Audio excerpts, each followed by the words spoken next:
The Torpedo, deceased. Real name, Brock Jones. Occupation, former professional football player, former vice president of Delmar Insurance Company, high school football coach. Identity, secret. Legal status, American citizen with no criminal record. Other aliases, none. Place of birth, New York City. Place of death, Clairton, West Virginia. Known relatives, Lorraine, wife, Anne, Tammy, Daniel, children, Maggie, sister. First appearance, Daredevil number 126. Final appearance, Rom number 50. History.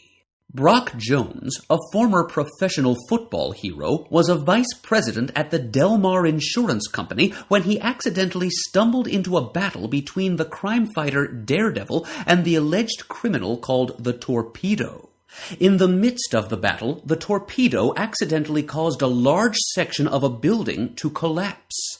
The Torpedo was buried in the rubble, and Jones frantically dug him out. Fatally injured, the Torpedo told Jones he was actually Michael Stivac, a Yugoslavian scientist who had been brought to this country by his uncle, United States Senator Eugene Cligger Stivac, in order to design a new type of battlesuit for national defense. Stivac had just perfected the torpedo suit when he discovered that he had been duped by his uncle. The elder Stivac apparently planned to use the suit in an attempt to take over the United States. Angered by the betrayal, the young scientist designed a much less powerful battlesuit and presented it to his uncle. Now, however, Senator Stivac had learned of the existence of the powerful torpedo armor and sought to steal the suit's only existing plans. If he did so, his power would be almost limitless. The younger Stivac begged Jones to carry out his mission and destroy the plans, thus preventing anyone from ever again creating the torpedo suit. As he held the dead man in his arms, Jones decided that he had no choice but to don the torpedo armor and stop the traitorous Senator Stivac. Thus, Brock Jones became the new Torpedo. In his first mission, Jones destroyed the plans that Stivac was searching for. Somewhat bored with the dull routine of his life, Jones decided to keep the torpedo suit and toyed with the idea of becoming a part-time crime fighter. Denied access to the suit's blueprints, Senator Stivac was determined to procure the original suit by any means possible. In order to do this, he armed a small band of men in the inferior battlesuits his nephew had created. Called the Rocketeers, this band met and battled the Torpedo several times. Jones, believing that the security of the nation was at stake, ultimately defeated the Rocketeers. When Senator Stivac died shortly after the Rocketeers' final defeat, Jones believed that the threat was over. Jones returned to as normal a life as possible, abandoning his career as the Torpedo. Then, one night, a new group of Rocketeers attacked Jones at his Westport home. Unaware of how these Rocketeers could have learned his secret identity, something Senator Stivac never succeeded in finding out, the Torpedo defended his family from the Rocketeers' attack. During the late-night battle, Jones accidentally killed one of his opponents. Before his horrified eyes, the mysterious attacker dissolved into ash. Although Jones won this preliminary skirmish, he was badly frightened. He realized that he was facing an even greater threat than before, a threat that he did not fully understand. Fearful for his family's safety, Jones quit his job at Delmar and moved to the rural town of Clairton, West Virginia. On his first night there, he spotted a flying individual he believed to be another Rocketeer. It was only after a fierce battle that he discovered that he was mistaken. The creature he had seen in the night sky was Rom, an alien from the world called Galador, who had come to Earth in order to cleanse off it an invading race of shapeshifters called the Dire Wraiths. See, Rom. The two men became allies, and together they discovered the truth behind the Rocketeers and the creation of the torpedo suit. It turned out that Senator Stivac was not an agent of some foreign power, as Jones had long believed. In reality, he was an agent of the Dire Wraiths. Although the Wraiths were quite advanced in technological weaponry, they found they needed the special skills of an Earth scientist in order to perfect a battlesuit capable of defeating Rom, their primary foe on Earth. It was for this reason that Senator Stivac duped his nephew into creating the torpedo armor. They hoped to arm an entire squadron of their soldiers in such an armor and defeat their ancient enemy forever. Together, Rom and the Torpedo defeated these Wraith rocketeers, earning the Torpedo the undying enmity of the Wraith race. Impressed by the courage and skill of the Torpedo, Rom asked Jones to be Clairton's guardian whenever Rom was forced to leave the small town to battle Wraiths elsewhere on the planet. Jones readily agreed. In order to make the Torpedo a more effective adversary of the Wraiths, Rom modified the visor of the torpedo suit into a variant of his own energy analyzer. Using this visor, the Torpedo would be capable of recognizing a Dire Wraith regardless of the shape he had assumed. For several months, the Torpedo was acclaimed by the people of Clairton as their protector, second only to Rom in their regard. With 2 guardians on duty, the people of Clairton felt safe from the Dire Wraiths.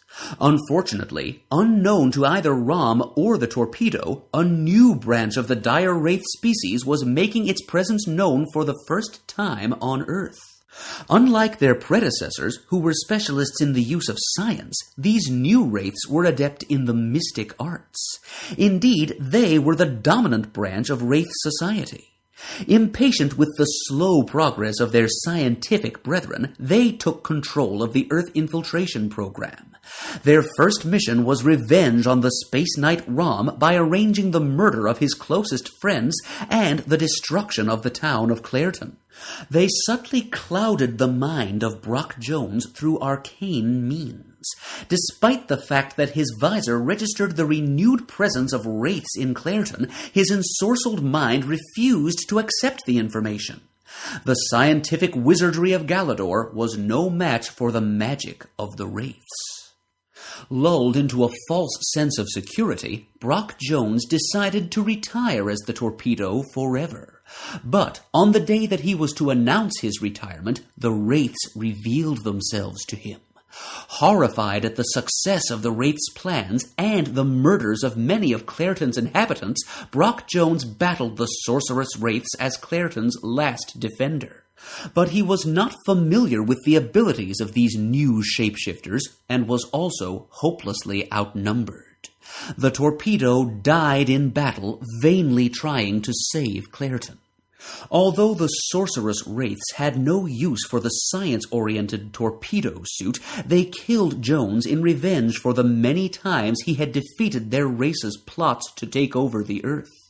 The torpedo battlesuit was apparently destroyed in a fire that consumed the Jones family home in Clairton the same night Brock Jones died.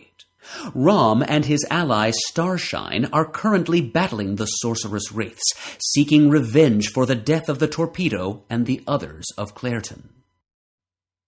Powers. The Torpedo possessed no superhuman powers. All of his capacities derived from his suit. Weapons.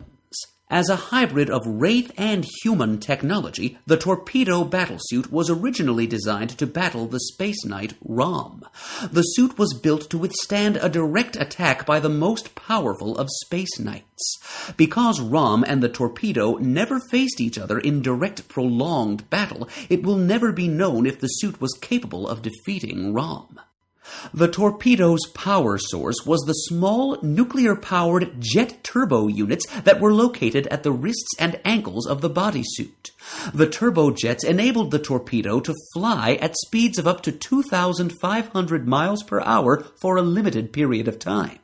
The Torpedo usually flew at a much slower speed in his patrols of Clairton, but he was able to give chase to Rom, who has been known to achieve speeds of up to 3,000 miles per hour. The turbojets were also the source of the torpedo's power punches. By concentrating the incredible energies of the turbojets into his gloves, the torpedo was capable of delivering blows that could blast through armored aircraft and small buildings. The power level of these blows could be regulated so that the torpedo could deliver a punch to an ordinary man without causing any serious injury. The turbojets were sufficiently powerful so that if he directed a beam of force at the ground at his feet, the shock waves would knock people off their feet for an area of 50 feet in radius. The torpedo suit was also capable of absorbing huge amounts of radiation and then dissipating it harmlessly. The torpedo's visor, originally designed to guard the wearer's eyes against the incredible speeds that the suit was capable of attaining, was later modified by ROM with special visual sensors that were able to perceive the particular radio images unique to the dire wraith species, no matter what form they had assumed.